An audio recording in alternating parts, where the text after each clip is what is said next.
Salut tout le monde. Donc, comme vous le savez, aujourd'hui, on va recevoir,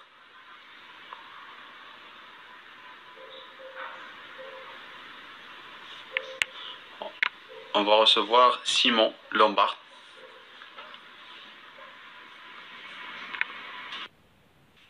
Simon Lombard, qui est kinésithérapeute belge, qui travaille à Bruxelles. C'est un spécialiste en thérapie manuelle. Ah, voilà. Salut Ismaël. Salut Simon, ça va? Ça va, ça va? Super. Ah oui. C'est quand même plus facile. Oui, sauf on te voit. Ouais, je vais alors. Ah, là c'est bon. Ok. Et la caméra, super. C'est comme ça, je pourrais montrer quelques trucs, ce serait quand même plus facile. Donc si tout le monde est là, j'attends encore un peu ou. Oui. D'abord, j'étais en train de te présenter. Ah ouais, il faut dire. Donc, comme j'ai dit, Simon est un kinésithérapeute, expert en thérapie manuelle, notamment sur les articulations temporomandibulaires. Et il a donné beaucoup de formations partout au monde, à Bruxelles, en Afrique et le reste. Beaucoup de travaux futurs avec l'AMTM aussi, pourquoi pas, avec Julie et le reste de l'équipe. Et donc, aujourd'hui, on va parler de la deuxième partie. Et là, le sujet a été introduit par Julien Botteldorn. Et là, il y a Simon qui va nous éclairer beaucoup de points sur la partie traitement, etc. Donc, à toi la parole, Julien, si tu veux introduire ton sujet tranquillement. Simon. Moi, je note les questions et quand tu as 5-4 questions, je te fais un signe comme ça, tu... Ok, alors dans un premier temps, parce que je vais quand même introduire un peu d'anatomie, de biomécanique, comme ça je rafraîchis un peu tout le monde, parce que je ne sais pas si tout le monde a déjà eu beaucoup de cours d'ATM et comprendre qu'il y a quand même des petites spécificités au niveau de cette articulation. Ouais. Donc alors on va commencer. Donc l'ATM est l'articulation qu'on va retrouver au niveau de la glaine temporale et du condyle mandibulaire. Cette articulation est constituée de fibres de collagène, qui est différent des autres articulations, qui est caractérisée par du cartilage hyalin. Ceux-ci, ils sont constitués de fibres de collagène pour pouvoir supporter des forces de cisaillement. Alors, d'un point de vue anatomique, l'articulation temporomandibulaire est une articulation qui est non congruente. Et donc, pour cela, on va trouver un disque d'interposition qui va se trouver entre la glaine temporale et le condyle mandibulaire. Ce disque va permettre en fait de séparer cette articulation en deux parties. La partie supérieure qu'on va appeler temporodiscale, qui va permettre les mouvements de translation, et la partie discocondylienne qui va permettre les mouvements de rotation. Ce disque va permettre aussi à l'articulation de supporter, il va venir répartir les contraintes, il va avoir aussi un rôle d'augmenter la morphologie, la congruence et de stabiliser l'articulation. Mais chaque partie qu'on a exposé maintenant, les deux parties supérieures et inférieures, chacune ont leur propre synovie dans une articulation saine. Il n'y a pas de communication. Maintenant, il y a des études qui ont montré que cette articulation pouvait avoir des variations anatomiques au niveau du condyle mandibulaire. Et on peut avoir un condyle un peu plus horizontalisé ou sagittalisé. Et donc, de ce fait-là, on va avoir les contraintes qui vont être modifiées et sur lesquelles on n'aura pas beaucoup d'action au niveau kiné. Donc ça, il faut bien se dire. Des études récentes ont aussi montré, coréennes, ont montré que le disque pouvait avoir des formes différentes. Donc, il n'y a pas une forme bien précise au niveau du disque. On parle d'un disque parce que il est constitué de fibres de collagène. C'est différent d'un ménisque. Oui. Maintenant, dans la littérature, on emploie souvent le terme ménisque. Donc, on ne va pas trop chipoter à ce niveau-là.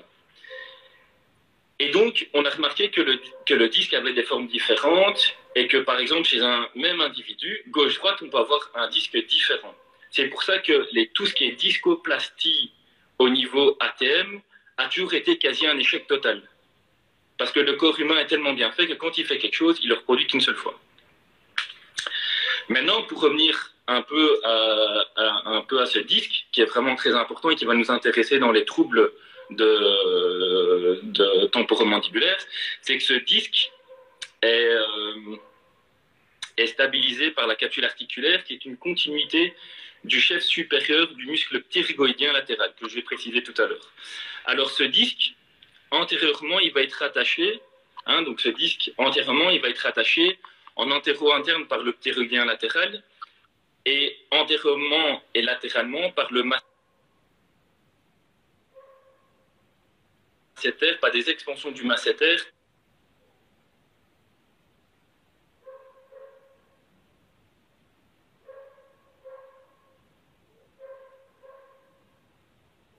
Et du temporal. Postérieurement,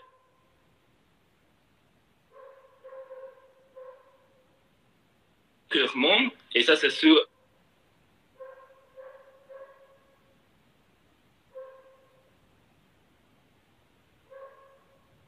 aussi un sujet qui va nous intéresser ce soir, il est relié postérieurement par la zone bilaminaire. Cette zone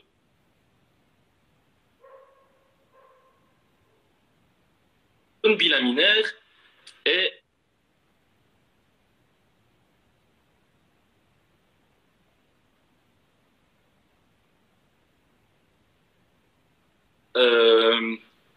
constituée de deux parties. La partie supérieure qui est constituée d'élastine, qui elle va être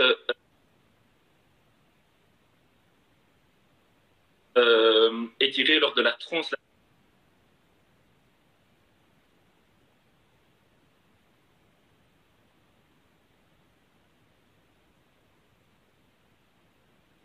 du disque et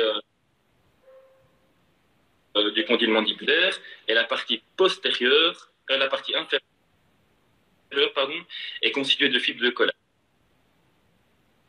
collagène et qui lui va limiter en fait la poursuite du disque vers l'avant lorsqu'on a une ouverture de la bouche et donc une avancée antérieure du condyle.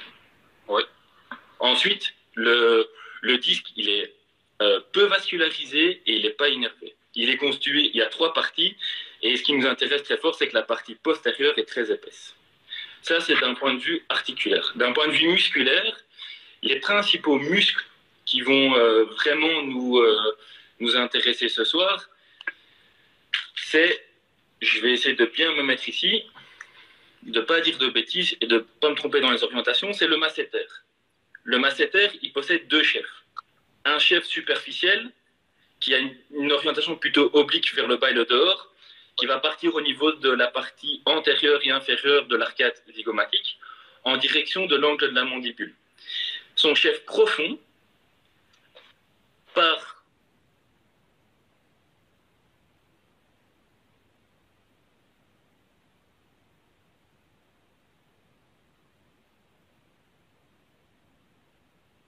plus en arrière, au niveau de l'arcade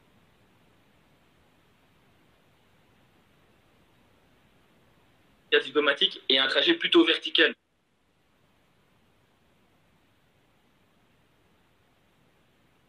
Donc dans les techniques, on va avoir une technique qui va favoriser plus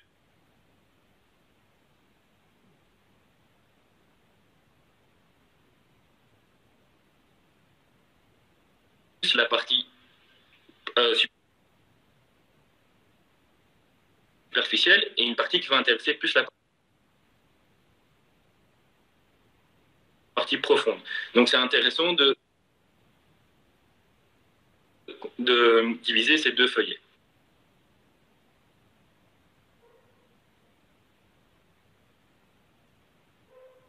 Ensuite, nous avons le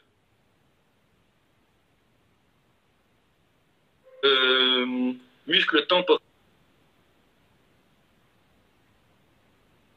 Le muscle temporal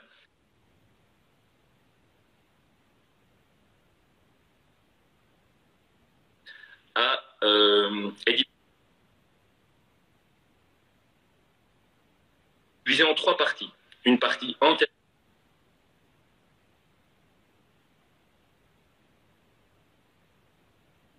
avec des fibres plutôt verticales.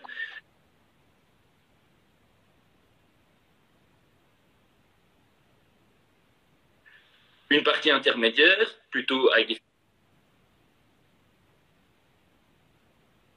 fibres obliques, et une partie postérieure, et une partie plus horizontale.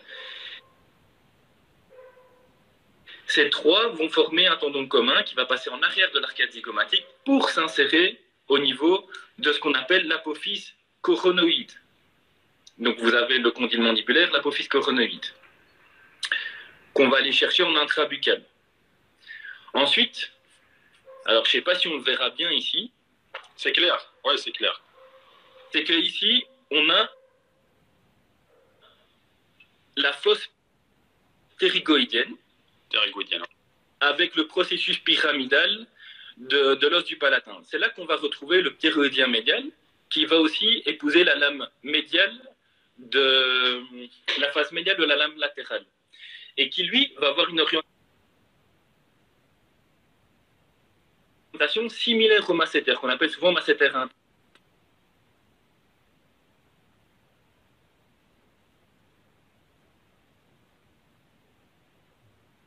Oblique vers le bas et le dehors, et qui va aussi s'insérer sur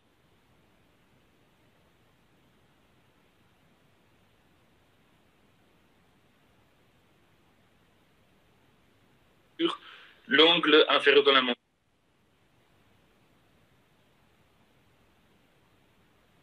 mandibule, qu'on peut aller chercher en extrabuccal et qu'on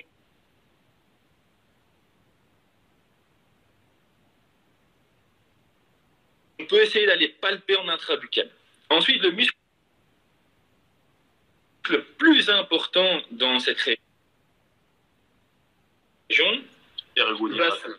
ptérygoïdien latéral, qui a un trajet assez horizontal, qui a 2 chefs.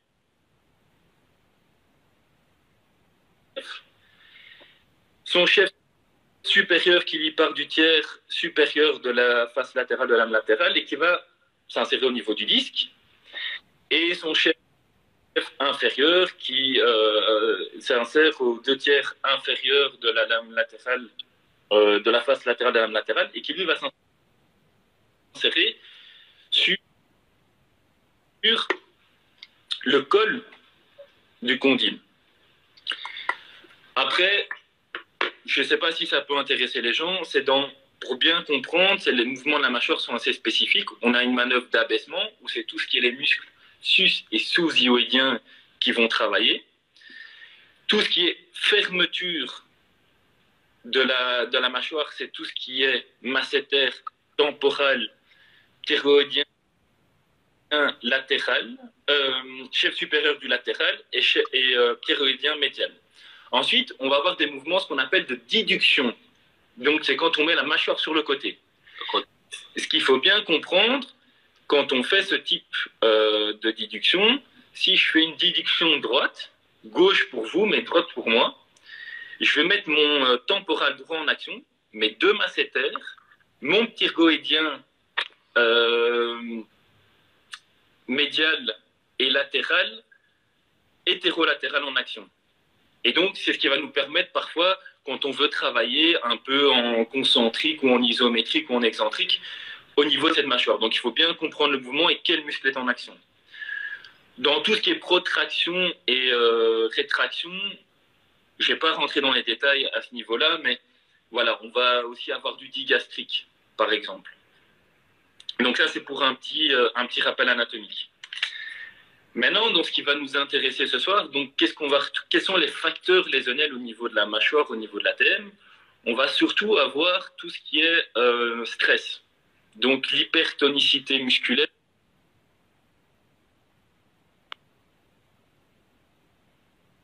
posture.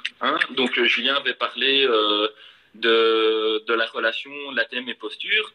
Donc il faut savoir qu'il y a plusieurs auteurs qui tentent à montrer cette relation, qu'il existe des liens très étroits entre l'ATM, les cervicales la ceinture scapulaire et l'osioïde, autant sur le plan anatomique par les insertions qu'au niveau biomécanique, que l'équilibre crânio-mandibulaire, crânio-cervical dépend des forces, des composantes de force, que ce soit cervical, masticateur et thoracique. On dit souvent que ça s'arrête au niveau de T5, T6.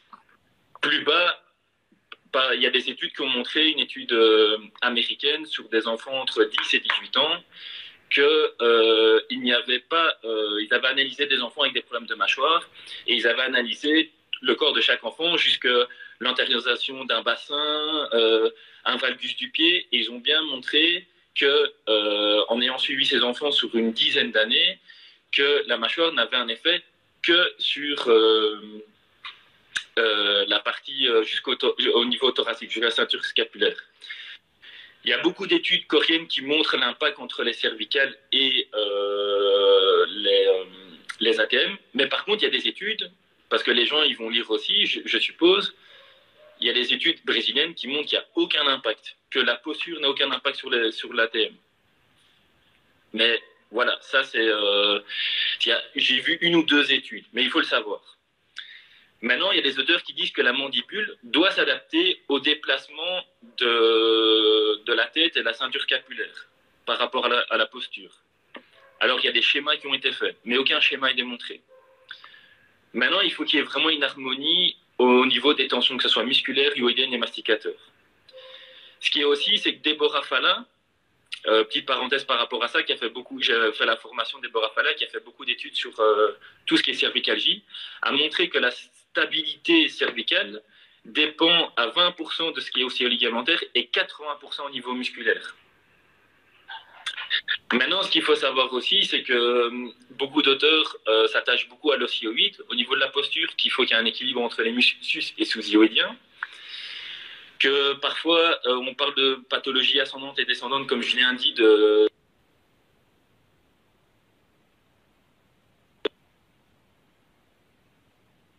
un truc qui doit dater de 2000, des années 2000, je crois. Et lui, il disait, voilà, il faut regarder l'occlusion, la position de la mandibule, la position de l'articulation temporomandibulaire, l'équilibre ou le déséquilibre des muscles masticateurs, l'impact sur les muscles hyoïdiens, l'impact sur les muscles cervicaux, modification de la posture. Et il mettait des flèches de chaque côté pour dire, tant un déséquilibre des muscles cervicaux peut entraîner à la longue un problème ATM, autant l'inverse. Voilà. Il y a beaucoup d'auteurs, style comme Grimmers et Somers, qui ont montré l'influence en fait qu'avait la colonne cervicale et la posture de la tête sur l'équilibre crânio-cervical. Si on a une extension, à force, par exemple, on est très sédentaire et on fait beaucoup d'ordinateur, et moi je suis en train de faire ça maintenant pour parler à la caméra, c'est que j'ai tendance à faire une extension de mon rachis cervical. Il disait que cette extension du rachis cervical permanente pouvait entraîner ce qu'on appelle un recul de la mâchoire, être rétroprognate. Et donc on verra tout à l'heure, je vais parler d'overjab, d'overdip, qui est dans le jargon dentaire.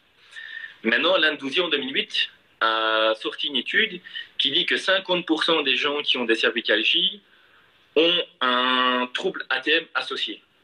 Et alors, il ne faut pas oublier non plus le grand travail de Travel Assignment sur les douleurs projetées. Ouais.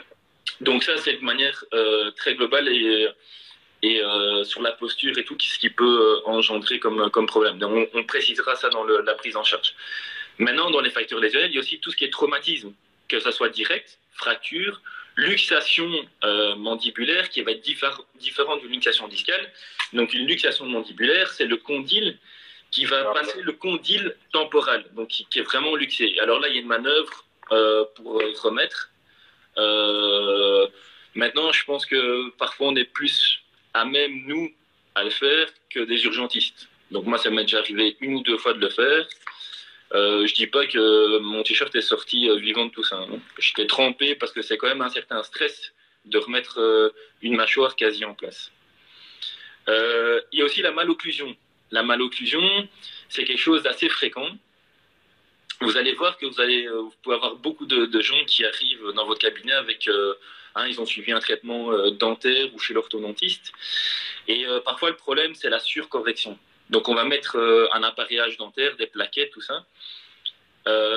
Et on va essayer d'avoir un sourire style comme dans les magazines. Et ce qu'on voit souvent le problème, c'est qu'il y a des gens qui sont surcorrigés et alors il y a des problèmes qui arrivent. Parce que les dents, ça vit, ça bouge. Donc ils vont toujours trouver une espèce ils vont toujours bouger pour trouver leur occlusion et il faut laisser un peu parfois cette mâchoire et ses dents se positionner. Donc le sourire parfait, entre guillemets, je pense pas qu'il existe. Ce qui est aussi, c'est que très tôt, il y a des dentistes, enfin, surtout en Europe et en Belgique, moi j'en vois assez souvent, qui vont retirer des dents. Ah tiens, votre dent, celle-là, c'est à cause de ça que ça ne va pas, donc je vous retire la dent. Et avant ça, qu'est-ce qu'ils ont fait? Ils ont étalé les cuspides. Les cuspides, je vais retirer une petite dent, si j'arrive à en retirer une. Hop, je vais retirer une petite dent. J'espère qu'on voit. Hop.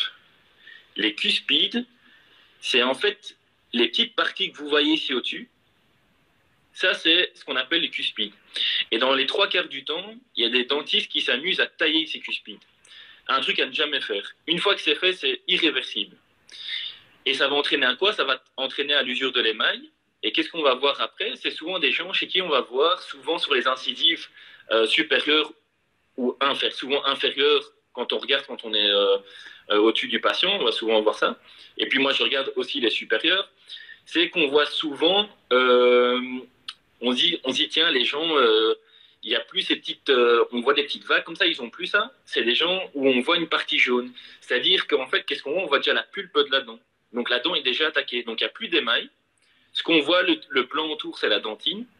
Et au centre, c'est la pulpe de la dent. Donc ça, c'est des choses à bien faire attention. Maintenant, c'est des gens qui souffrent aussi beaucoup de bruxisme, qui n'ont pas eu de gouttière et qui vont beaucoup serrer les dents et ils vont user leur émail. Et donc, on va voir de nouveau cette dentine et cette pulpe de la dent. Ce qui arrive aussi souvent, c'est des gens qui ne sont pas pris en charge à temps. Hein, ça arrive que les personnes qui ont ces troubles temporomandibulaires sont un peu vus pour de fou parce qu'ils ont des douleurs projetées. Hein. N'oubliez pas, je rappelle encore les travaux de Travel et Simons qui sont sur ces douleurs un peu myofaciales, hein, les projections du trapèze, du scalène qui peuvent donner au niveau à l'arrière de la nuque qui vont remonter. Scalène sterno, il va donner autour de l'œil, à la différence du trapèze. Hein. Le sterno est un satellite du trapèze. N'oubliez pas que, par exemple, le masséter, il va donner des douleurs dans la mâchoire inférieure, dans la mâchoire supérieure. Donc, parfois, il peut mimer des douleurs dentaires style carie, alors qu'il n'y a rien, c'est le masséter, qui va donner, les gens vont parfois décrire, ouais, j'ai souvent des céphalées, j'ai des douleurs ici. Ça, c'est typique du masséter. Donc, c'est des choses à savoir. Et donc, c'est des gens qui sont sous médicaments et des choses comme ça. Et alors, ils ont de l'arthrose très avancée. Et alors, qu'est-ce qu'on fait? On met des prothèses dentaires. Donc moi, dans ma jeune carrière, j'en ai déjà eu pas une dizaine, 5, 6. La plus jeune que j'ai eue avait mon âge, donc un peu moins que mon âge, elle avait 31 ans. Elle a été opérée des deux côtés. J'ai pas trop compris le délire du stomato avec qui je travaille aussi, mais je peux pas dire ce que ça va donner dans 10 ans. À savoir qu'il y a eu beaucoup d'échecs dans les prothèses mandibulaires, parce que quand ils viennent fixer la cale au niveau de la glaine temporale, il y a très très peu d'épaisseur et que souvent en fait ils percent et en fait il y a du liquide céphalorachidien qui coule dans l'articulation temporomandibulaire. Donc je vous dis pas les dégâts qu'il peut y avoir. Donc ça c'est des choses à bien savoir et je sais pas si ça se fait chez vous, mais en Europe ça se fait. Et alors c'est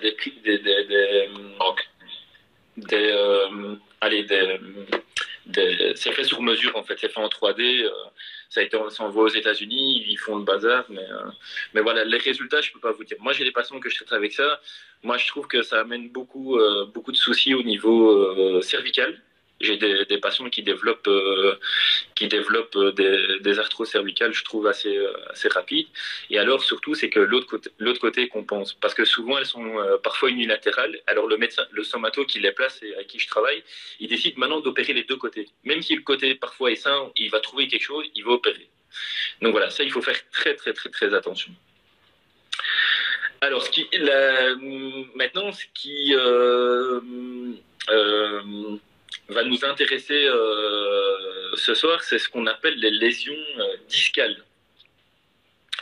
Les lésions discales, donc, comme on a rappelé tout à l'heure, hein, le disque se trouve au centre de l'articulation. On va parler de luxation discale antérieure et postérieure, à savoir qu'à 85%, voire 90%, mais je dirais plus 85%, elles sont antérieures. Postérieure, c'est assez rare. J'en ai eu 2. J'en traite plus qu'une sur les 2. L'autre, c'était une Américaine, elle est retournée dans son pays. Et ça se passe plutôt bien. Mais voilà, c'est une luxation. C'est très, très rare. C'est assez marrant de voir les images parce qu'on cherche un peu après. Ensuite, donc dans les luxations antérieures, on va parler du disque. On va parler de luxation discale réductible et de luxation discale antérieure irréductible. Quelle est la différence? La luxation discale antérieure réductible s'accompagne d'un bruit articulaire à l'ouverture et ou à la fermeture. Et ce bruit correspond à quoi? Ça correspond au disque qui se replace sous le condyle. Alors certains auteurs disent ça, d'autres disent que c'est le condyle qui se remplace sous le disque. En dessous du disque, ou le disque qui se remplace au-dessus du condyle. On s'en fout, c'est pareil, c'est la même chose. En gros, qu'est-ce qui se passe? Le disque reprend sa position normale et va jouer son rôle, hein, pour éviter qu'on ait un contact os contre os. Il va jouer son rôle, hein, d'améliorer la congruence et de protéger aussi les articulations, parce qu'il y a un effet lubrifiant. Et donc, ça, c'est la luxation discale réductible. Donc, on a un bruit articulaire. La différence, ah oui, avant toute chose, c'est que la luxation réductible antérieure, il y a 2 formes, une précoce et une tardive. Précoce, il y a des chances, donc précoce, c'est quoi? C'est que à peine on ouvre un tout petit peu la bouche, on a un claquement ou un craquement. Si on a ça, et que le patient arrive très vite chez vous, il y a des chances de normaliser. Parce que c'est un spasme, en fait, du chef supérieur. Donc, le chef supérieur, son seul rôle au niveau de la mâchoire, c'est de freiner le retour du disque. Donc, lui, il travaille en excentrique pour éviter que la zone bilaminaire prenne le relais. Parce que la zone bilaminaire, c'est comme un élastique qu'on étire, hein, et au moment où on va fermer, ben, l'élastique, il va tirer. Donc, la zone le chef supérieur du pyramidien latéral, qu'est-ce qu'il fait? Il freine, hein, cet élastique. Le retour de cet élastique. Et alors, les tardifs, bah, c'est quoi? C'est-à-dire que quand on arrive plus ou moins à la moitié de l'ouverture jusqu'à la fin, bah, on entend un craquement. Alors, ce qu'il faut, c'est essayer de garder ces gens dans cette catégorie-là de lésions, c'est-à-dire en réductible. Parce que c'est quoi la deuxième phase? C'est l'irréductible. L'irréductible, c'est quoi? C'est qu'à tout moment d'ouverture et de fermeture, le disque se trouve en avant de l'articulation. Donc, il ne se repositionne plus à l'intérieur de l'articulation. Et qu'il n'y a pas de bruit associé. Donc, on n'a plus de bruit. Ce qu'on peut attendre, c'est... Et alors, je vous dis, on écoute au stéthoscope. Parfois, moi, j'ai même du mal à entendre vraiment du sable. Alors, je sais qu'il y en a qui disent qu'on peut entendre.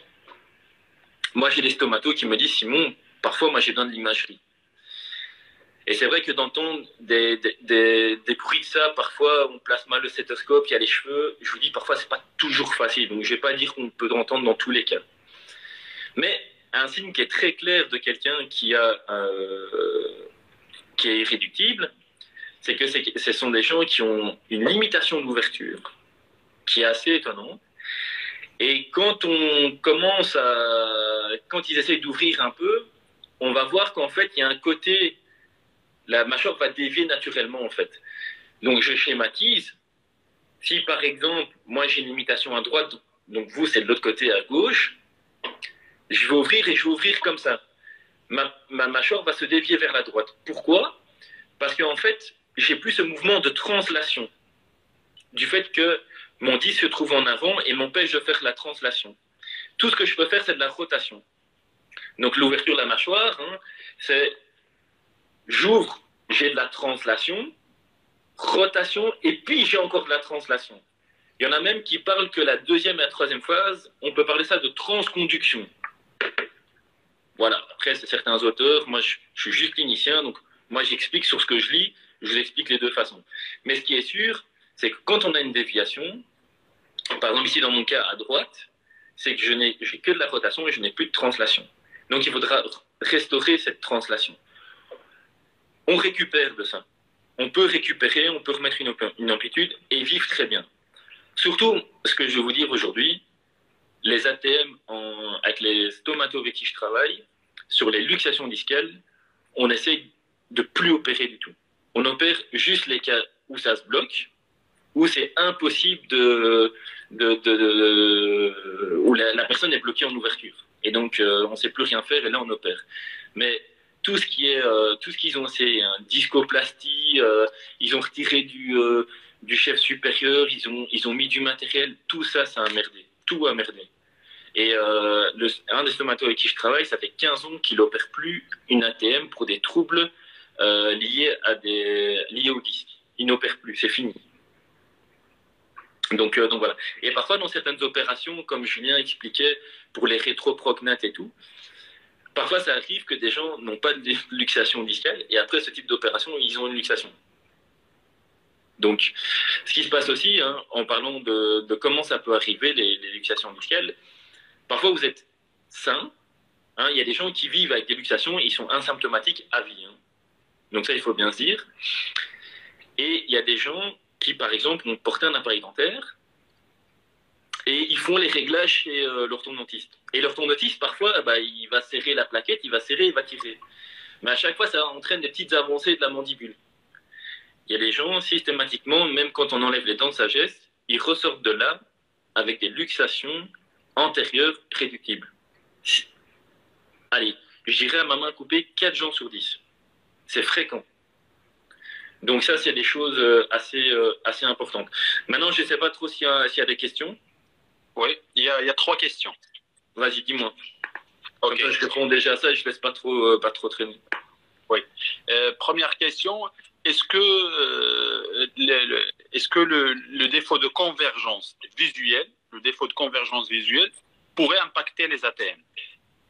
Le défaut de convergence visuelle, est-ce que ça peut impacter les ATM?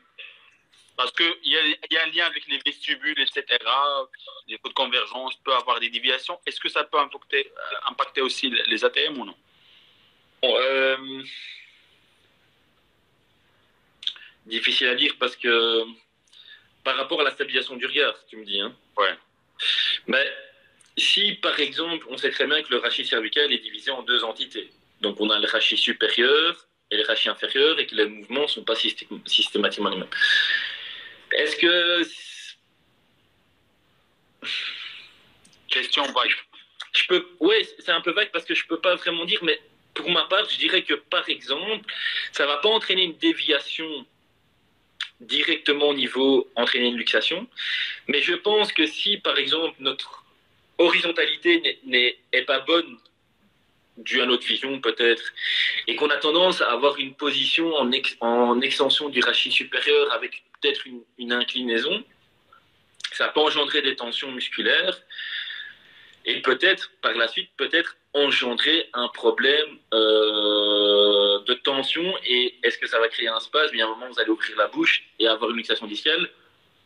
Peut-être, mais ça va se faire dans longtemps. Je dirais pas que ça se fait tout de suite. Mais je pense que toute mauvaise posture, moi je parle de manière générale, quand je vois des gens qui débarquent dans mon cabinet, qui font beaucoup d'ordinateurs, je vous dis, on retrouve des tensions musculaires. Le syndrome du défilé thoracique, thoracic outlet syndrome, ou alors le STTB qu'on appelle syndrome de la traversée thoraco-brachiale. Moi, ça m'arrive de traiter des gens avec des douleurs dans les majeurs et l'index, avec ce type, et c'est des défilés thoraciques, et je travaille la mâchoire. Des gens avec des problèmes d'épaule, où je finis par travailler la mâchoire. Parce que moi, je suis certain que au niveau musculaire, il y a un lien, il va y avoir un impact quand c'est des gens qui sont pas bien traités. Moi, j'ai encore une patiente aujourd'hui que j'ai vue qui a des problèmes d'épaule que j'avais soignés à l'époque. Et ça m'a déjà frappé sa mâchoire, mais je trouvais qu'en fait, il y avait une dent dans la mâchoire inférieure qui avait bougé. Et du coup, ça a changé son occlusion. Elle me dit, oh, j'arrête pas d'avoir des céphalées et tout, et je regarde et tout. Et je dis, mais tous tes problèmes viennent de ta mâchoire. Et elle m'explique, alors qu'à l'époque, je lui avais demandé, donc parfois à l'anamnèse, le problème, c'est que les gens ne disent pas tout. C'est que elle avait fait des gros traitements orthodontiques. Et qu'en fait, ils ont tout arrêté et que ses dents ont un peu rebougé et tout. Et donc, ça change son occlusion. Et du coup, ça entraîne des tensions et tout. Donc, on peut tout faire, mais les dents bougent. Ça aussi, il faut se dire. Hein. Et par exemple, moi, j'ai des patientes qui ont, par exemple, porté un appareil dentaire en bas, ils ont un fil, et puis leur fil casse, et ils enlèvent leur fil, puis ils se disent, oh, je vais prendre rendez-vous, ils prennent un rendez-vous un an après. C'est trop tard. Hein. Un an après, les dents ont déjà bougé. Ok. Deuxième question, merci Simon pour la réponse. Deuxième question, est-ce que l'orthodontie peut avoir un impact sur le claquement ou bien est-ce que ça corrige les luxations, etc. La quoi, là? L'orthodontie. Ça peut... l'orthodontie, les plaquettes, hein, tu parles? Parce que oui. Ouais, parce qu'il y a aussi des gouttières qui existent, hein, de correction, hein, qu'on fait maintenant, il y a des gouttières de correction. Sur les claquements, je pense pas. Je pense pas que c'est vraiment... Ça peut diminuer les tensions musculaires si on arrive à bien rééquilibrer, amoindrir le bruit articulaire peut-être. Mais parfois, moi, j'ai des gens chez qui j'ai plus de bruit, qui étaient tardifs. J'ai plus de claquements, mais je pense qu'on a su bien réharmoniser la mâchoire. Et je pense qu'on n'a plus de bruit parce qu'on a bien fait notre job, mais est-ce que le disque est replacé? Je pense pas. Ok. Par contre, il y a une petite corrélation entre, parce qu'on a dit tout à l'heure, quand il y a luxation réductible, le risque c'est que la partie, la double lamellaire, voilà, qui va se mettre dans l'espace articulaire, il sera comprimé.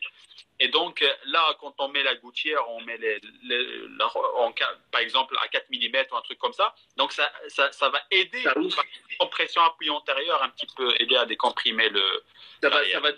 Ça va soulager, en fait, les gouttières ont pour but de soulager les symptômes et de remettre un peu d'espace au niveau de l'articulation.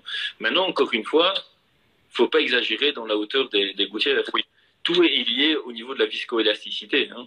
Donc, oui. Plus on écarte, plus on crée une élongation, plus on peut créer des lésions. Moi, je pense que moins on met d'épaisseur, on crée une ouverture fine ou suffisante, il y a moyen d'avoir une adaptation. Et il faut bien savoir que ces zones bilaminaires sur cadavre, ils ont déjà remarqué que ces zones bilaminaires, chez parfois les patients asymptomatiques, la zone bilaminaire était déchirée. Hein. Donc, elle est vraiment pas constituée pour subir ce genre de contraintes. Et les gens qui ont ça, voilà. C'est comme moi, j'ai une patiente qui a eu la capsulite de l'épaule. Tout le monde connaît, elle a eu ça au niveau de la mâchoire.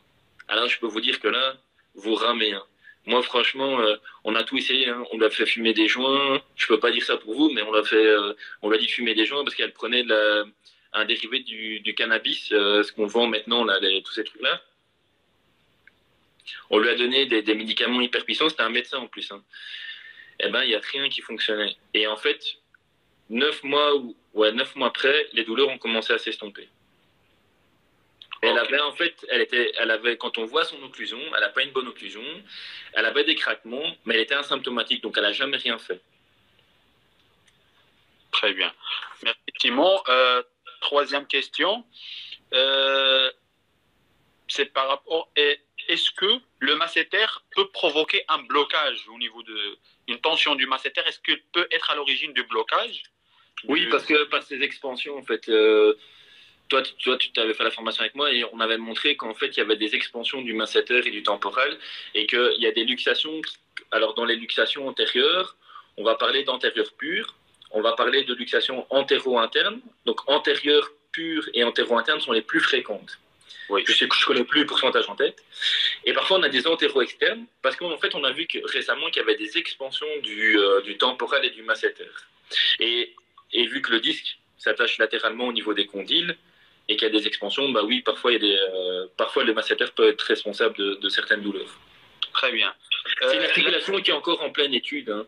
Je pense que quand on va voir l'impact de la mâchoire vraiment sur la posture, et moi je dirais que dans toute pathologie, en fait, comme disait Landouzi en 2008, moi, chez toute patient cervicalgique qui viennent chez moi, qui ont déjà subi des traitements au niveau cervical, avec des échecs, que ce soit autant dans les manipulations, autant et que la douleur est toujours là, je vais voir des douleurs myofaciales, du scom, du trapèze, du masséter, je vais vérifier un peu la mâchoire. Même si vous n'avez pas de bruit articulaire, c'est des gens qui ont des tensions. Et il n'y a rien à faire, il y a des gens qui serrent des dents. Les gens serrent des dents, et en fait, quand on leur demande parfois, c'est non, mais c'est pas quand je dors. Alors on dit tout le monde on parle de bruxisme nocturne, ouais. Moi j'en connais qui me disent, mais vous me posez tous la question, ils s'énervent, je dors la bouche ouverte. Voilà, déjà ça c'est pas très bon, dormir la bouche ouverte. Mais j'ai dit, mais regardez quand vous serrez les dents. Et il y en a en fait, ils se sont rendus compte qu'ils serraient les dents que quand ils étaient en voiture. Ouais. Et donc il y en a, ils me disent, je sais pas moi, c'est quand je fais du sport, hein, je fais du crossfit, là je serre très très fort les dents. Bah, je dis ouais, bah alors quand tu fais ton sport, tu mets une gouttière quoi. Eh ben directement les tensions, ça va super vite. Hein. Donc vous renforcez, hein, en fait du crossfit, vous renforcez votre trapèze inférieur et vous serrez les dents. Vous mettez juste votre main derrière votre occiput, hein. Vous serrez les dents, vous allez sentir le trapèze qui se contracte. Bah, imaginez une nuit entière, comment vous vous levez le matin, je comprends pourquoi il y en a qui ont des tensions. Hein. Ouais. Très bel exemple pour expliquer le truc. Très belle thématisation. La fasciathérapie. Il y a quelqu'un qui pose une question par rapport, est-ce que la fasciathérapie a une place dans le traitement des ATM? Alors, Julien avait parlé de ça aussi. Alors moi je vais vous dire un truc. On ne sait pas travailler les fascias sans travailler le muscle. Et on ne sait pas travailler un fascia sans travailler le muscle, et un muscle sans travailler un fascia. Donc, pour moi, la fasciathérapie, ça fait partie de toute technique. Quand on va travailler le masséter, bah, on va travailler aussi le fascia. Donc, pour moi, c'est bien aussi. C'est vraiment c'est une technique qui est en train d'apprendre. On est en train de vraiment montrer pas mal de choses au niveau de la fascia. Et donc, on dément un peu certaines choses aussi. Hein. Les gens qui disent oh, je pose mes mains, je sens que ça bouge. Bon, on a compris que c'était de la couillonnade. Mais la fascia est vraiment en train de. Il y a vraiment des gens qui sont en train de publier et. Je pense que ça va être. Je pense qu'on d'ici une décennie, on va vraiment voir pas mal de choses au niveau de la fascia. Mais pour moi, on ne sait pas travailler l'un sans travailler l'autre. Maintenant, la fascia, il y en a qui disent qu'il faut mettre une pression douce et c'est un peu limite une caresse. Bon, moi, je mets un peu plus de pression. J'imagine que j'étire aussi le fascia. Donc, ok. Donc, il y a une autre question. Est-ce que les dysfonctions d'ATM peuvent provoquer des vertiges ou des sifflements? Alors, il est décrit dans les symptômes que l'ATM peut avoir un impact sur des vertiges, des sifflements type acouphènes. Julien en avait répondu par rapport aussi. Si ce sont pas des acouphènes vrais, avec une perturbation du son, oui, on peut avoir un impact. Si c'est lié à un acouphène vrai, si c'est un acouphène vrai, on n'a pas d'impact. Si c'est un acouphène qui est lié vraiment à un problème ATM, parce qu'il ne faut pas oublier aussi une chose, c'est que beaucoup de gens vont chez l'ORL et ils disent ah, j'ai comme un bouchon dans l'oreille, j'entends rien. Qu'est-ce qui donne cette douleur-là? Le masséter et le SCOM. Merci qui? Merci Travel Simon et la DGSA Academy qui montrent les points référés. Et donc, il faut vraiment bien connaître. Moi, je vous dis franchement, bossez vos points référés. Et là, vous allez vraiment être encore plus précis dans vos diagnostics. Et moi, ça m'arrive, les gens, ils racontent, et je dis, ah ouais, et vous savez parfois leur éboucher. Ah, mais comment vous savez? On voit déjà leur posture, hein, ils sont comme ça. Hein. Oui. Alors, je vois quel étage cervicaux est impacté par les dysfonctions de l'ATM. Le rachis général, mais le rachis supérieur par les insertions, que ça soit du trapèze supérieur, que ça soit le splénus du cou. Voilà, c'est plein de... C'est tout, je dirais vraiment, il faut travailler les cervicales dans la globalité. Ok. Et différencier les deux entités. Hein. Donc, je vous montrerai dans les exercices que je donne, parce que souvent, vu que les gens ont tendance à être comme ça devant l'ordinateur, ce qu'on appelle souvent sur YouTube, sur YouTube, on voit souvent les Américains, les Néo-Zélandais, les Australiens, ils publient beaucoup d'exercices, donc c'est très intéressant à aller voir. C'est le shin tuck. Donc c'est un exercice qui est très important, et quand vous pouvez dire à vos patients, quand vous êtes devant l'ordinateur, regardez l'heure qu'il est, comment je suis positionné, et souvent les gens ils vont être comme ça, et alors vous leur dites, vous faites le shin tuck. Et alors ensuite, je vous montrerai, il y a plein d'exercices qui découlent par rapport à ça, mais il faut travailler ça. C'est très très important de retravailler. Ils vont prendre conscience de, ah ouais, moi je suis comme ça. Et alors quand je fais ça, ah ouais, ça me tire derrière, ça me fait super du bien. C'est des exercices qui sont importants à faire. Ouais. Et moi, j'aimerais bien rebondir sur la question de l'acouphène, etc. Il y a une étude de dissection anatomique qui a montré que le nerf sensitif du tampon de l'oreille, il est presque, il a le même étage de référence et la même branche qu'avec le nerf qui va innerver l'ATM. Donc, le nerf qui va interpréter. Je pense que tu parles de la capsule, c'est le nerf auriculotemporal. Oui. Oui, c'est le nerf qui innerve la capsule. Oui, il y a des études qui ont montré. Donc, mais si ce nerf est atteint, parfois on peut avoir par exemple, la patiente dont je parlais tout à l'heure qui avait la capsulite, on se disait, si c'est la capsule qui est atteinte, c'est le nerf auriculotemporal, elle fait peut-être une névrite, mais va toucher dans le paquet nerveux et vasculaire de ce côté-là, tu peux y aller. Hein. Moi, je ne mettrais même pas une aiguille ou un truc là-dedans. Donc, passage. D'ailleurs, même pour faire le petit lien, c'est que la DGSA, avant, ils montraient qu'ils passaient à travers. Ils le font plus maintenant. Hein. Ils ont arrêté parce qu'ils se sont dit sous échographie.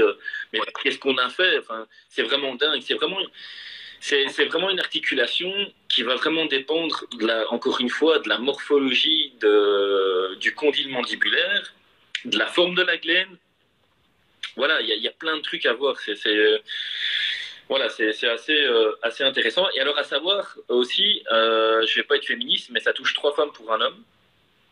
Et ça serait lié aussi au niveau hormonal, ça serait oestrogénodépendant. Ok. Donc il faut savoir aussi. Vraiment beaucoup de questions. Une autre question, devant l'impossibilité d'ouverture de la bouche, est-ce qu'on aura systématiquement une luxation discale? Oui, ou alors vous pouvez avoir un trismus, qui est en fait un grand spasme du masséter. Et alors là, il faut s'armer de patience parce qu'il faut aller avec des cales et il faut aller bourriner dans ce masséter.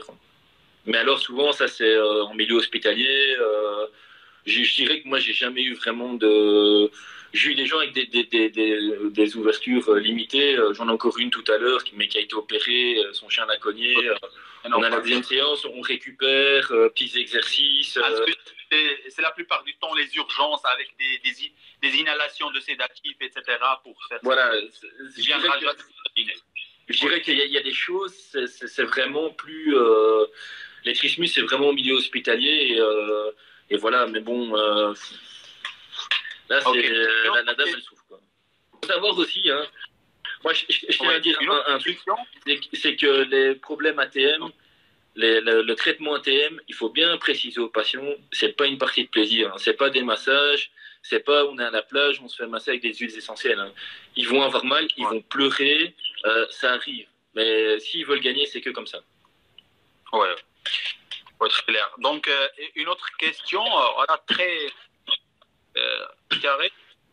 Est-ce que ça serait judicieux d'arrêter les soins dentistes et ortho en attendant au cours des séances de kiné?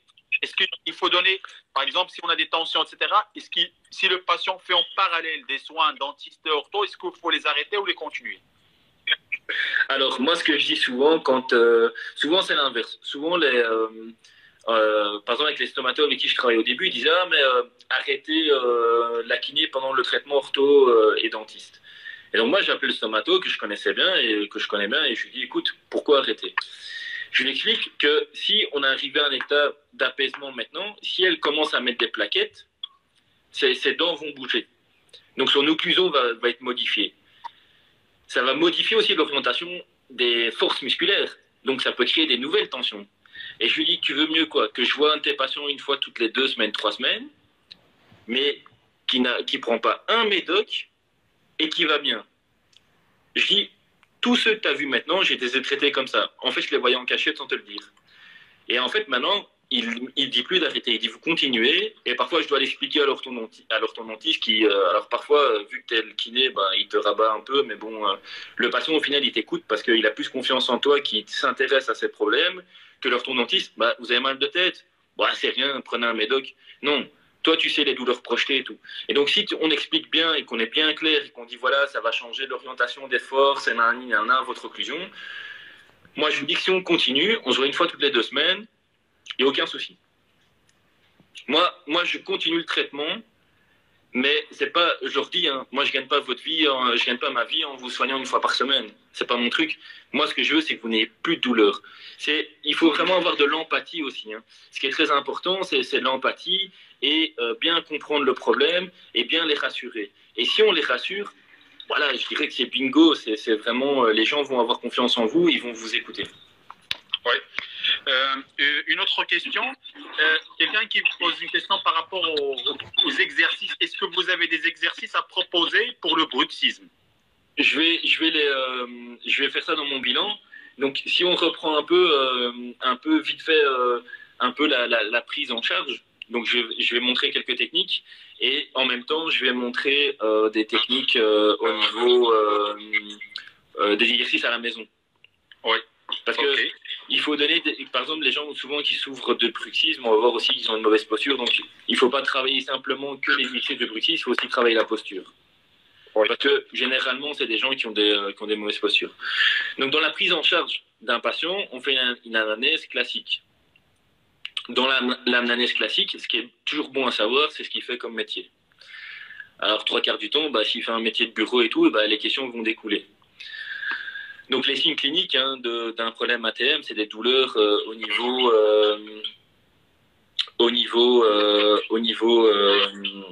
de l'ATM. C'est des gens qui vont avoir des problèmes à la mastication, à la parole, à déglutir.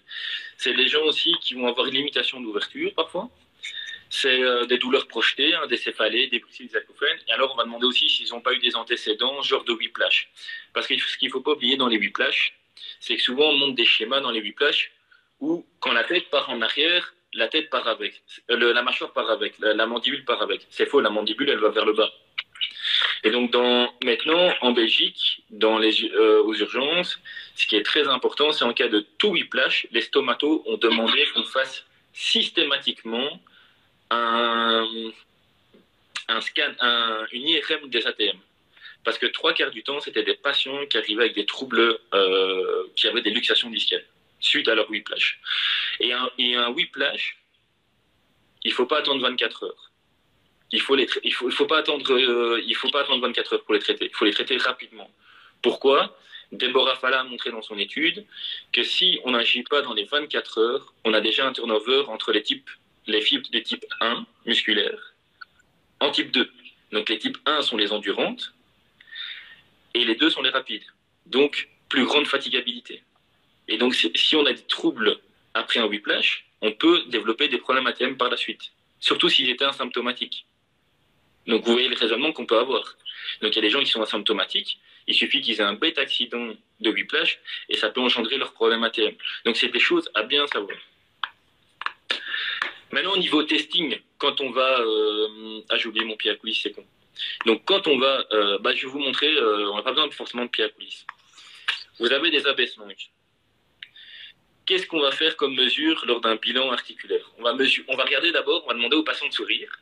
Et on va regarder la ligne interincisive. Moi, c'est le supérieur, on la voit bien, j'ai un écart entre les dents. Donc, on regarde si l'alignement interincisif est déjà bien aligné. Si il y a whiplash, c'est bien un coup du lapin. Si il y a une déviation de la mandibule d'un côté vers la droite ou vers la gauche, on le note. C'est-à-dire qu'il n'y a pas déjà un alignement parfait. Qui peut être dû à un condyle, encore une fois, gauche et droite, parce qu'il faut bien se dire que quand j'ai parlé des variations anatomiques des condyles, c'est parfois gauche et droite chez la même personne. Donc voilà, on peut avoir un condyle normal à gauche et un horizontalisé à droite. Et donc ça peut entraîner des déviations. Déjà, quand on regarde, c'est des gens qui sont par exemple un peu comme ça. J'exagère un peu, mais ils ont une déviation. Donc on regarde la ligne interincisive. Ensuite, ce que vous faites, vous venez mettre votre abaisse-langue au niveau supérieur et vous demandez au patient d'ouvrir une ou deux fois la mâchoire et à la troisième fois, vous prenez l'amplitude max. Et vous notez, puis vous mesurez. L'ouverture buccale est dite bonne à partir de 30 à 35 mm selon les auteurs. En dessous de ça, on parle d'hypomobilité. La valeur max, on estime que c'est 45. Au-dessus, c'est l'hypermobilité. Ensuite, qu'est-ce qu'on mesure de nous? Alors, quand on fait l'ouverture, hein, on regarde aussi si l'ouverture est bien droite, s'il n'y a pas une ouverture en baïonnette. Donc, ça veut dire que le patient va décrire une ouverture style comme ceci. Avec une déviation. Voilà, il faut regarder. Ça va? Alors, ça aussi, cette déviation, parfois on dit de faire plein d'exercices, mais encore une fois, ça peut dire une anomalie des condyles. Donc, ça ne sert à rien de renforcer un truc. Donc, ça se voit sur les imageries. Ce qu'on mesure aussi, c'est la déduction. Donc, la déduction, si je vais demander en fait de mettre ma mâchoire vers la gauche ou vers la droite. Alors, quand vous faites votre déduction, par exemple, vous faites une déduction droite, vous testez cliniquement votre ATM gauche. OK? Donc, pareil, vous regardez la ligne interincisive, vous notez et vous mesurez. La valeur en déduction, la valeur dite normale, c'est 0,7 mm. Je ne prends jamais tout ce qui est rétro-prognate ou prognate. Alors aussi, un truc, quand vous allez regarder la mâchoire de votre patient, ça c'est ma maxillaire supérieure, ça c'est la mandibule. Rétroprognate, vous allez les voir très rapidement, ils vont avoir la mâchoire qui est un peu devant. Ou alors quand ils parlent, ils vont mettre la mâchoire devant. Donc là, voilà, vous allez voir qu'ils sont prognates. Rétroprognate, on va parler dans le jargon dentaire d'overjet. Overjet, c'est quoi? C'est la distance entre la maxillaire sup et la mandibule. C'est être rétroprognate, mais on appelle ça un overjet. Les dentistes vont parfois parler d'overjet. Ah, il y a un overjet. Ok, alors moi au début, c'est quoi l'overjet? Et donc on m'a expliqué ce que c'était. Ok, overjet, c'est ça. Mais on va aussi parler overjet avec overdeep. C'est quoi l'overdeep? C'est quand les dents du maxillaire supérieur recouvrent les dents de la mâchoire inférieure. Alors là, je peux vous dire qu'on a là, on a le gros lot, quoi. Rétroprognate, overjet, overdeep, c'est la totale, quoi. Donc ça, c'est des choses à bien regarder chez les gens. Et alors, ce qu'il faut aussi regarder chez les gens, demain, quand vous allez voir un patient, c'est regarder aussi les dents. N'hésitez pas à demander d'ouvrir la mâchoire. Vous allez voir que parfois, voilà, moi un jour j'ai traité une patiente et ce qui m'énervait, c'est qu'elle n'avait pas remplacé ses dents. Donc il lui manquait 2 dents. Si il vous manque des dents, on n'a pas un bon tampon dentaire, donc dans les composantes de force, c'est pas bon.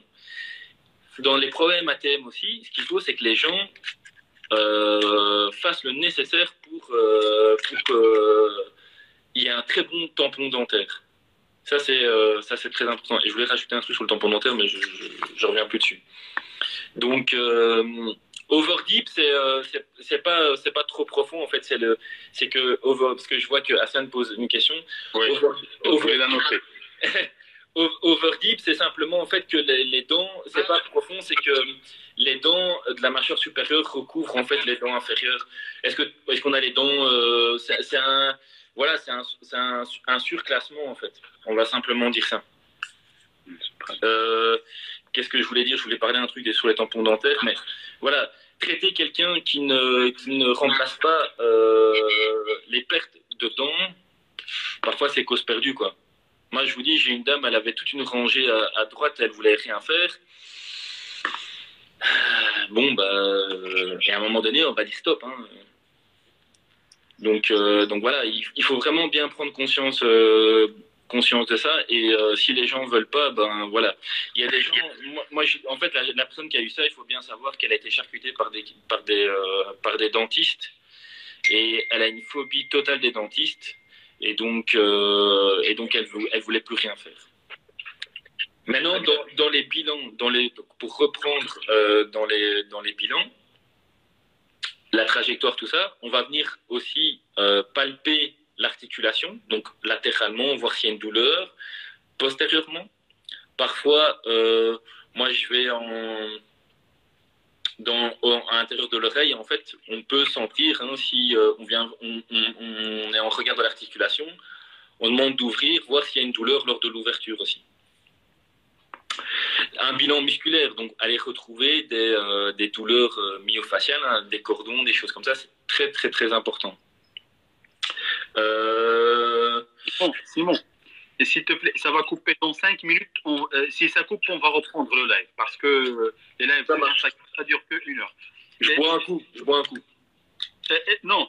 Non, mais moi, je bois un verre, hein, j'attends. Hein. Tu fais le coup et il relance. Ah, ok, c'est pas tout de suite. Ah oui, pas tout de suite. C'est pas tout de suite. Non, c'est pas tout de suite que ça coupe. Oui, il reste quelques minutes. Ah, ok. Tu sais ce que je vais faire? Je vais couper et je vais relancer. Ouais, pas de souci.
Ok, donc Simon va nous rejoindre.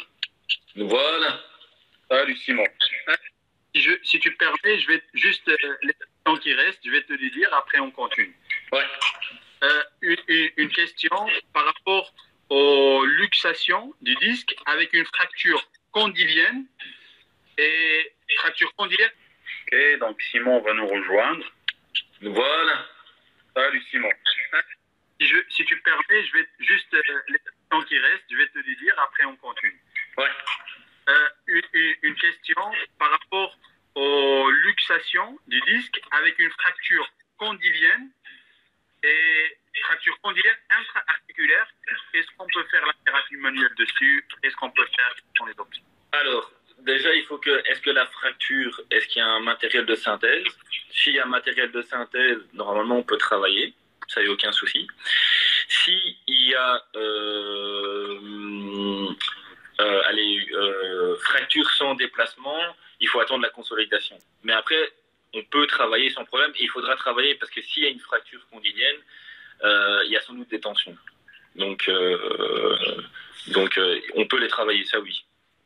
Mais être certain qu'on n'ait pas de soucis au niveau de créer plus de dégâts. Mais si y a déplacement, souvent on met un matériel, et s'il n'y a pas de déplacement, souvent les orthopédistes, les stomatos attendent la consolidation comme une fracture de jambe ou des choses comme ça. Donc voilà. Ok, super. On peut proposer, par contre, ce qu'on peut proposer, moi, c'est ce que j'ai tendance à faire parfois quand les gens m'appellent et me disent tiens, je vais vous appeler dans X temps. C'est que moi, j'appelle le stomato et puis je rappelle la patiente et je lui dis voilà, on peut travailler déjà tout ce qui est cervical parce que c'est déjà du temps gagné. Donc moi, ça c'est un truc que je ferai. Mais je viens pas toucher au niveau de la mâchoire. Et je me dis que je peux atténuer les tensions parfois au niveau de la mâchoire si on atténue les tensions cervicales et pour jouer sur ce lien que Delbar disait entre les douleurs ascendantes et descendantes. Ok. Une autre question. Est-ce qu'il y a une corrélation entre les troubles d'ATM et les paralysies faciales? Est-ce qu'il y a une corrélation entre les deux? Entre les paralysies faciales, je vais juste rappeler que les paralysies faciales, le nerf moteur de la face, c'est le nerf facial. Donc, non, moi j'ai une patiente. Alors, par contre, j'ai une patiente qui a une paralysie du nerf facial à gauche. Mais bon, elle a fait une chute chute en moto. Maintenant, il n'y avait pas d'atteinte au niveau des muscles masticateurs, donc elle sait manger et tout, ça n'y a pas de souci. Mais par contre, voilà, il y a une espèce de durcissement et de fatigabilité qui est rapide. Je peux pas vraiment dire s'il y a vraiment des liens, mais de toute façon, le nerf moteur de la face, c'est le nerf facial, et le nerf sensitif de la face, c'est le nerf trijumeau. Donc, s'il n'y a pas d'atteinte du nerf trijumeau, il n'y aura pas d'atteinte au niveau des muscles masticateurs. Ok, très bien. Une autre question, comment on positionne les cales? Les cales, donc les gouttières. Soit gouttières, soit travailler avec les abaisse-langues, comment on les positionne pour les... Alors, par exemple, moi, ce que je donne aux patients avec les abaisse-langues, souvent, ce que je fais, c'est que j'en prends deux. Quand les gens... Alors, parce que dans les gouttières, c'est parfois des prix de ouf. Hein. Ça peut aller de 150 € à 600 € une gouttière. Oui. C'est pas pour autant que le patient qui a celle à 600 € se sent bien. J'ai des patients qui ne s'adaptent à aucune gouttière, sauf à la première que je leur conseille d'aller chercher, c'est un protège-dents de boxe ou de rugby. Alors pourquoi? Parce qu'ils les trempent dans l'eau chaude, ils les mettent et ça se forme vraiment bien comme eux ils veulent, et puis ils la trempent dans l'eau froide. Maintenant, le problème, c'est que ce pas des gouttières qui sont vraiment faites pour ça, mais voilà, il dit je préfère dépenser 5 ou 10 balles tous les 6 mois, 8 mois et acheter celle-là que payer 600 balles une gouttière de toute façon où je ne suis pas remboursé par la mutuelle et je ne la supporte pas. Moi, tant que le patient arrive à trouver son bonheur, voilà. Maintenant, les cales que vous pouvez faire, dans un premier temps, c'est, faut pas dormir avec, hein, mais moi, je mets du tape de chaque côté et je viens montrer aux patients de les mettre comme ceci. Ok. Parfois, on peut très bien travailler son ouverture avec ça. Ouais. Éviter qu'elle casse, mais bon. Parfois aussi, ce que je dis aux gens, si c'est unilatéral, c'est de les mettre comme ceci. Voilà. Attends, Simon, ça c'est ma question. Si c'est unilatéral, par exemple ATM droite, on met ici, côté gauche ou côté droit? Même côté. Moi, je mettrais à droite pour dégager. Pour dégager. Moi, je mettrais pour dégager l'articulation. Très bien. Mais... Une autre question, comment appliquer la physiothérapie dans le traitement d'ATM? Les TEN, c'est tout seul? Ouais. Alors, moi, je suis pas un grand fervent de ça et voilà. Moi, je vous dis juste la petite histoire, hein, c'est qu'il y a quelqu'un qui a voulu faire des ondes de choc sur l'ATM et qu'est-ce qu'il a créé? C'est la déminéralisation osseuse, atteinte du trijumeau, du ganglion de Gasset et du nerf facial. En gros, là, il y a un procès, c'était il y a 2-3 ans et je sais pas ce qu'il en est sorti, mais c'est le bordel. Donc, moi, la physio à ce niveau-là, j'en fais pas. Ok. Très bien. Et une autre question. Qu'est-ce qu'on peut faire comme traitement pour les acouphènes liés à l'ATM? Traiter l'ATM. Ok. Et traiter les douleurs.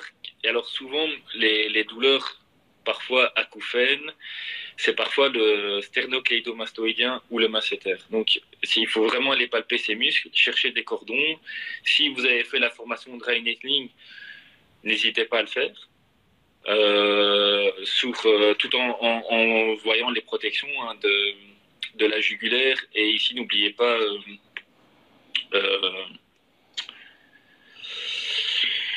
le petit tuyau qu'on sent ici. Je reviens plus dessus. J'ai un trou de mémoire en une fois. Il n'y a pas de problème. Si Julien, le canal de Sténon, voilà. Le canal de Sténon qui passe par ici, il faut éviter de piquer dedans, quoi. Ok. Une autre question, ça c'est comme un cas clinique. Vous le sentez, hein, il est juste après l'arcade zygomatique. Si vous palpez, vous allez sentir un petit cordon, c'est le canal de Sténon. Oui, Sténon, oui. Ou rigueur manuelle. Oui. Pour un patient qui a sucé son pouce durant son enfance jusqu'à l'âge de 5 ans.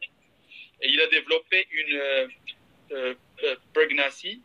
Et est-ce que c'est réductible juste avec le traitement kiné ou il faudra une contention? Non, parce que je pense que si il a sucé son pouce, sa mâchoire s'est auto-adaptée à son réflexe de succion. C'est ce que Julien expliquait aussi, c'est que quand on voit les études, en fait, au début, les enfants, leur développement, ils ont que le réflexe de succion. Et la mastication vient avec le temps, et c'est là que la mâchoire va se former.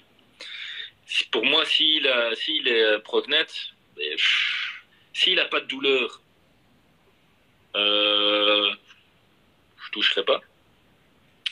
S'il a des douleurs, il faut voir quel type de douleur. Allez, moi j'en ai un pour l'instant, il a des maux de tête, il avait des grosses douleurs au niveau de la face, il me disait, ça fait 4 ans que j'ai l'impression que j'ai un voile ici, j'ai des migraines de dingue. On a travaillé son sterno et tout, c'était basta, c'était fini. Là ici, il m'a rappelé, c'était fini. Je le vois une fois tous les 2 mois. Et on lui avait proposé une opération plus appareil dentaire. Pour le stomato avec qui je travaille et l'orthodontiste avec qui je travaille, Malbar, c'est un prothésiste dentaire. Donc le mec, il a fait, vous n'avez jamais me charcuté comme ça. Et donc le gars, moi j'ai une discussion réelle avec lui, on a décidé qu'il ne se fasse pas opérer. Moi je dis toujours que si on arrive à atténuer les douleurs du patient, qu'on arrive à améliorer son état, qu'on fasse un espèce de suivi, genre on espace 2 semaines, 3 semaines, 1 mois, 2 mois, 3 mois. Si on arrive à des délais comme ça, je ne ferai pas de chirurgie. Mais encore une fois, c'est pour des problèmes de rétroprognate ou de prognate mineurs. Un grand overjet, on peut faire, même si on arrive à atténuer les douleurs, ça m'arrive d'atténuer les douleurs, je pense que l'opération est obligatoire parce que on devra quand même la travailler par après. Parce qu'il faut bien dire que quand on les corrige, ils vont d'office revenir un peu en arrière. 1 an après, voilà. Moi, j'ai plein de gens, pour vous dire, qui se font opérer, qui sont rétroprognates, mais assez sévères. Après l'opération, ils sont enchantés. Ah, Simon, on devra plus se voir, j'ai plus mal, bazar, machin, truc. Et qu'est-ce qui se passe 1 an après, parce que je les suis encore un peu, tiens, j'ai parfois encore des douleurs dans l'oreille comme avant qui reviennent. Le corps va reprendre un peu ses quartiers, on va dire, et il va un peu essayer de se restabiliser comme lui il veut, et ça se peut qu'il y ait des douleurs qui reviennent. C'est pas que l'opération a échoué, c'est comme ça, c'est naturel. Très bien. Il y a quelqu'un qui relance pour les exercices de bruxisme. Est-ce qu'on va les voir maintenant? Donc, dans les exercices de bruxisme, alors, est-ce qu'il veut dire... Alors, je vais faire simple. Souvent, les exercices que vous pouvez faire, si je couche la caméra pour les exercices, ça va? Ça va. Donc, souvent, ce qu'on va essayer de faire,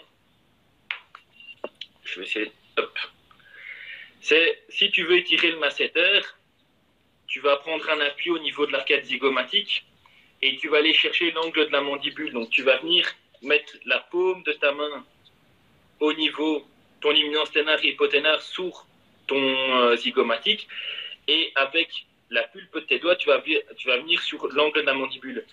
Tu vas essayer d'avoir un trajet oblique vers le bas et le dehors, et c'est comme si tu voulais étendre tes doigts. Et donc, tu vas essayer de faire ça bilatéralement. Donc, ça donne souvent ceci, en fait. On vient vraiment travailler comme ceci. Et tu vas venir, là, je grossis un peu pour la formation, mais normalement, on n'a pas d'ouverture de la mâchoire, mais on vient vraiment étendre au niveau du masséter.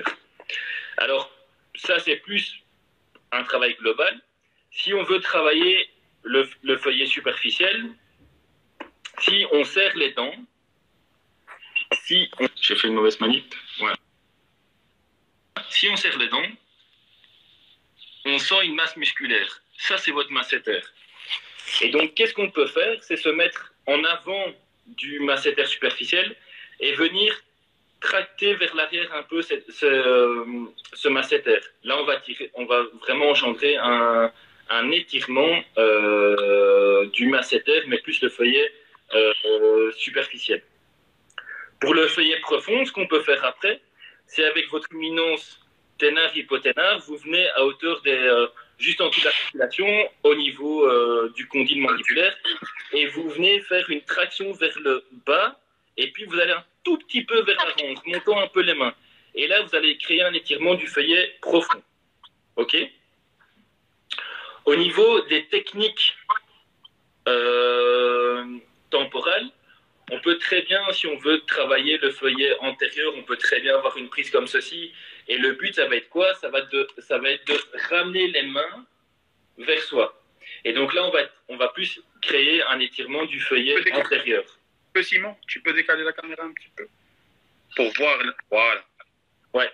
Donc, on va vraiment essayer de décaler. Donc, j'ai mes mains qui vont être comme ceci. Voilà, là, on te voit. Là, je suis antérieur. Et le but, c'est de ramener les pouces d'un côté vers l'autre main, en fait. Donc, on va essayer de rapprocher les mains, en fait, tout simplement. Ça, c'est des exercices que vous pouvez faire. Et aussi, ça, c'est pour le feuillet, on va dire plutôt antérieur. Pour le feuillet, c'est pas toujours facile, hein. Pour le feuillet plutôt intermédiaire et postérieur, on vient prendre une position intermédiaire entre les deux, et ça va être le même but, ça va être de tracter vers l'arrière. OK? Au niveau du ptérygoïdien médial, ce que vous pouvez faire, c'est, même vous à la maison, vous pouvez le faire là maintenant, c'est que vous venez chercher votre angle de la mandibule avec votre pouce. Et si vous vous demandez de serrer les dents, vous allez sentir une masse quand vous allez du côté interne de la mandibule, vous allez sentir une masse. Vous venez chipoter, c'est pas très agréable. Ça, c'est votre ptérygoïdien médial. Et vous pouvez faire un point trigger à l'intérieur. Maintenant, il y a les techniques intrabuccales. Techniques intrabuccales, vous les montrez comme ça peut entraîner allez, je ne sais pas vous les donner parce qu'il y a quand même des explications à avoir. Et ce qu'il faut faire attention aussi, c'est qu'il y a la muqueuse buccale et qu'on peut, si on fait trop fort, on peut créer des lésions. Alors là, vous pouvez attendre toujours pour revoir votre patient. Il faudra d'abord attendre que sa muqueuse aille mieux. Alors, des exercices, comme je viens de montrer, vous pouvez donner ça à vos patients. Donc, ils tirent vers l'arrière. Donc, vous leur expliquez bien que quand ils serrent les dents, il y a une masse qui vient toucher leurs doigts. C'est la partie superficielle du masséter. Ils les tirent un peu vers l'arrière. S'ils veulent augmenter l'étirement, ils ouvrent simplement la bouche. Ça, c'est un étirement qui est assez simple. Deuxième étirement, on leur explique bien que l'orientation du masséter est comme ceci. C'est de mettre les mains et d'aller pousser en direction de l'angle de la mandibule. En même temps, on ouvre la bouche. Ça, c'est l'exercice assez simple. Et pour étirer le temporal, c'est comme si vous en avez marre d'étudier, en fait. Ou alors marre de m'écouter. Pareil. Oh. Faites comme ceci. Donc voilà, ça, c'est l'exercice assez simple à faire. Maintenant, ce qui est toujours important de travailler, quand vous travaillez ça aussi, c'est les étirements au niveau de la nuque, qui sont des étirements classiques. Travailler aussi les systèmes de posture. Travailler votre auto-grandissement avec votre patient, parce que souvent, c'est des patients qui ont des mauvaises postures. Et vraiment leur inculquer à toujours avoir une bonne posture, même quand ils sont derrière leur ordinateur ou des choses comme ça. C'est vraiment les inculquer à faire ça. Ok, super. Dans les exercices, je pourrais en expliquer, en montrer plein d'autres, mais j'ai regardé tout à l'heure, c'est un peu difficile de les montrer sans... je vais vous dire appuyez là, et ça va être dur pour vous, quoi. Donc, l'idée, c'est aussi de discuter les idées, les exercices. C'est compliqué, il faut... Mais pour moi, souvent, quand on donne des exercices d'étirement à la thème, il faut toujours penser à la nuque. Et travailler surtout la posture des jambes. C'est vraiment hyper important. Et n'oubliez pas que des épaules récalcitrantes ou des choses comme ça, n'hésitez pas à monter vers la mâchoire ou d'abord vers les trapèzes et puis vous allez arriver vers la mâchoire. Ça arrive plus souvent qu'on croit. Donc voilà. Très bien. Merci Julien. Je pense que je vais prendre les dernières questions, comme ça voilà. Ismaël, c'est Simon. Simon. Voilà, souvent on nous confond, mais... Désolé, j'oublie.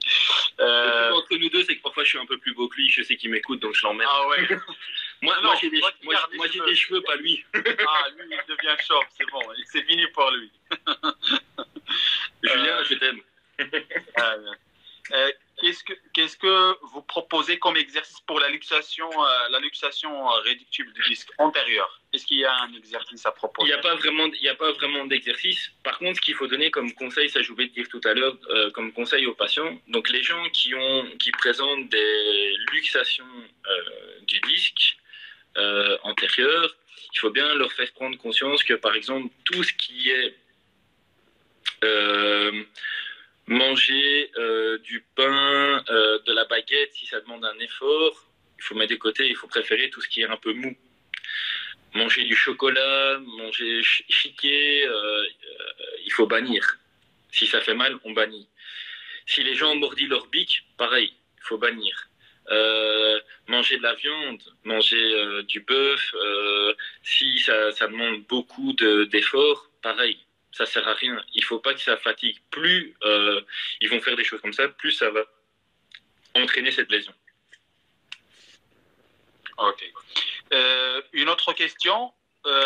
Est-ce que c'est intéressant de travailler la proprioception en vue pour développer le contrôle moteur de l'ATM? Alors oui, c'est vrai que par exemple, s'il y a des gens qui ont des problèmes d'ouverture, ce qu'on peut leur dire, c'est de se mettre devant la glace et leur faire prendre conscience que quand ils ouvrent, si par exemple j'ouvre et j'ai un mouvement en baïonnette, c'est par exemple de se mettre devant un miroir et de dire, tiens, quand vous ouvrez la bouche, essayez de donner une info, par exemple, ici à gauche et à droite pour vous, de corriger ça. Et alors, je viens faire un rappel, quand la mâchoire dévie, je viens mettre un rappel pour dire, garde ta ligne droite. Donc ça, c'est des exercices proprioceptifs que les gens peuvent faire. Alors leur dire, c'est de répéter ça tous les jours. Et ce qui est intéressant, c'est à un moment de leur dire, vous écartez un peu plus vos mains pour que les gens donnent moins d'infos possibles et qu'ils s'autocorrigent eux-mêmes. Ça fait un travail proprioceptif et ça fait un travail musculaire. Maintenant, s'il y a des gens qui ont tendance à toujours avoir ce mouvement qui dévie, ce qu'on peut leur donner comme exercice, c'est par exemple si j'ai une déviation, quand j'ouvre, j'ai ma mâchoire à un moment donné qui part vers la gauche, donc à droite pour vous, ben moi ce que je leur dis, c'est que vous mettez votre mâchoire à droite, vous mettez votre main droite sur votre mâchoire droite, vous ouvrez plus ou moins au moment où ça dévie, et là ce que vous venez faire, c'est que vous venez pousser dans votre main droite. Donc rappelez-vous qu'ici je fais travailler mon chef supérieur de mon ptérygoïdien, mon chef inférieur de mon ptérygoïdien latéral, mon ptérygoïdien médial, mon temporal de ce côté-ci et mon masséter des deux côtés. Et donc, je viens travailler ça. Pour dire, je renforce ce côté-là pour essayer de gagner cet alignement. Voilà, c'est les trucs théoriques. Moi, j'ai vu que ça donnait parfois du bon résultat. Maintenant, si parfois les patients ont tendance à plus trop le faire, ça peut, ils peuvent essayer qu'ils retournent dans leurs mauvaises habitudes, ça peut revenir. Mais bon, après, souvent, ils font l'exercice et c'est assez stable. Parfois, quand on a parfois vous allez voir que des gens, quand ils veulent gagner l'ouverture, on a du mal.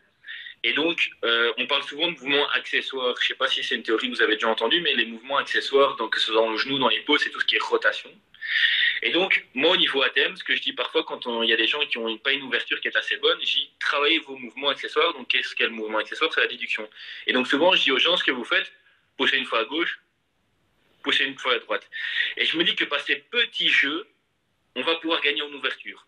Maintenant, si quelqu'un a des problèmes d'ouverture, ce que vous allez plutôt avoir souvent, c'est de leur dire en fait, ce qu'ils viennent faire, c'est qu'ils viennent mettre leur pouce sur leur mâchoire supérieure et leur index sur la mâchoire inférieure. Et ils viennent faire un mouvement, en fait, pour venir forcer un peu l'ouverture. Alors, ce qu'on peut donner comme exercice, c'est de leur dire, vous allez jusqu'à la position où vous sentez le premier étirement. Ok. Maintenant, vous serrez un tout petit peu les dents. On serre, on fait une contraction concentrique. Vous relâchez et maintenant, on va ouvrir la bouche. C'est les doigts qui vont travailler et vous accompagnez l'ouverture. Et à chaque fois, on gagne. Donc ça, c'est l'exercice que moi, je donne, par exemple, pour les gens qui ont des luxations irréductibles ou post-opératoires. C'est pour gagner l'amplitude. Et on répète l'exercice 4-5 fois. C'est un peu faire du myotension, Muscle Energy Techniques. Voilà. Ou du crack, tous ces noms. Très bien. Une autre question par rapport à la position de la langue. Alors, la langue, moi j'arrête tout de suite. La langue, moi j'envoie chez les logopèdes. Chacun son métier. C'est que la langue, avec le stomato avec qui je travaille, c'est qu'on envoie, nous on envoie généralement chez une logopède. Je ne sais pas si ça se fait beaucoup au Maroc. Ouais, une logopède. Ça n'existe pas au Maroc. Ça n'existe pas au Maroc. Ouais. Mais alors, les mouvements de la langue, ce qu'on peut essayer de faire, en fait, c'est ce qu'on dit aux gens, c'est de venir écraser la langue dans le palais. Ouais. Et aussi d'aller chercher les parties, les prémolaires et les molaires. Donc, c'est des petits exercices qu'on donne aux patients. Donc, écraser la langue dans le palais, aller toucher. Voilà, c'est 3 petits exercices, mais nous, souvent, on envoie chez les logopèdes. Enfin, moi, j'envoie chez les logopèdes parce qu'ils sont beaucoup plus spécialisés que nous à ce niveau-là. Une question par rapport au chewing-gum. Est-ce qu'il y a une place de la mâcher un chewing-gum? Est-ce qu'il y a une place? Alors, c'est super mauvais. Mauvais. Ouais. Mauvais. Très bien. Ça, franchement, chewing-gum, mordiller le pic. Je dis pas, vous chiquez une fois de temps en temps pour changer votre haleine. Même si vous avez un problème ATM, vous mâchez 30 secondes pour changer votre haleine, il n'y a aucun souci. Mais c'est mâcher pendant un chewing-gum pendant 1 heure ou 2 heures, c'est super mauvais. Ouais, très bien. Est-ce que insister sur le fait de... Aussi, attends, ça a coupé. Alors, ça a coupé, donc vas-y, reprends un peu la question. Une question, est-ce que c'est important d'insister sur le fait de mâcher des 2 côtés? Est-ce qu'il est important d'intégrer ça sur l'éducation thérapeutique du patient? Oui, si par exemple tu vas avoir un patient qui a été opéré ou quelqu'un qui a vraiment une luxation antérieure qui est très douloureuse d'un côté, elle va préférer mâcher d'un côté. Et il faut parfois faire prendre conscience aux gens qui ont parfois aussi des grosses tensions, savoir s'ils mâchent plus d'un côté ou de l'autre. Malgré que c'est une articulation qui travaille ensemble, donc il n'y a pas un côté qui travaille plus que l'autre. Mais parfois, quand on mâche, bah oui, par exemple, si on mâche de la viande du côté droit, il faut et qu'on a été opéré à gauche, il faut essayer de faire passer les aliments un peu de l'autre côté pour que ces muscles-là aient aussi un peu une contrainte lors de la mastication. C'est comme s'ils faisaient du bodybuilding, en fait. C'est comme si un côté on mangeait un steak, une viande rouge, et on mange plus du côté droit, bah on va plus renforcer ce côté-là. Par contre, si on mâche jamais ce côté-là, il y a peu de renforcement. Le muscle ne trouve pas de contrainte à mâcher. Donc, c'est important, moi, je pense, de faire travailler les 2 côtés. Ok. Je pense que c'est tout pour nous ici. Donc, tu peux continuer Tu as quelque chose à ajouter? Oui, vraiment dans les gouttières, je ne sais pas si ça se fait beaucoup chez vous, mais sinon, moi, je dirais dans un premier temps... pour tout ce qui est gouttière, vous conseillez à vos patients d'aller dans les magasins de sport et pour pas se casser la tête. Ok. Ça, c'est vraiment... ils font leur propre gouttière. Voilà. Parce que je pense que chez nous, chez les dentistes, ça tourne entre les 150 et 200 €. Et chez les stomatologues, pour ceux qui le font eux-mêmes, c'est entre 400 et 600 €. Ok. Mais aussi, quelque chose, c'est que le traitement ATM, seul, et parfois sans gouttière, parce que les gens souffrent de bruxisme, moi je préfère qu'il y ait les 2. Un traitement ATM avec bruxisme sans gouttière, non. Par contre, un traitement... ATM que gouttière, non merci. Pour moi, il faut qu'il y ait les deux. Donc c'est assez important. Maintenant, si votre patient ne supporte pas la gouttière, faut pas l'obliger. Il y a des gens que vous allez voir. Alors si le patient arrive à le supporter que pendant 2-3 heures pendant la nuit, c'est déjà bien. Mais alors il faut lui prendre conscience de porter la gouttière quand il prend le bus, quand il prend le train. Parfois même, il y en a, je leur dis, quand ils travaillent devant l'ordinateur. Tout simplement. Donc voilà, c'est des petites choses, mais voilà, il n'y a rien qui me vient encore à l'esprit pour si je peux vous donner 2-3 petits conseils en plus, mais surtout dans toutes vos pathologies cervicales, allez toujours checker la TM. Pour moi, il y a toujours une relation par l'insertion musculaire. Et alors, juste pour la petite info aussi que j'ai pas précisé, mais le digastrique, il a une insertion à la face antérieure du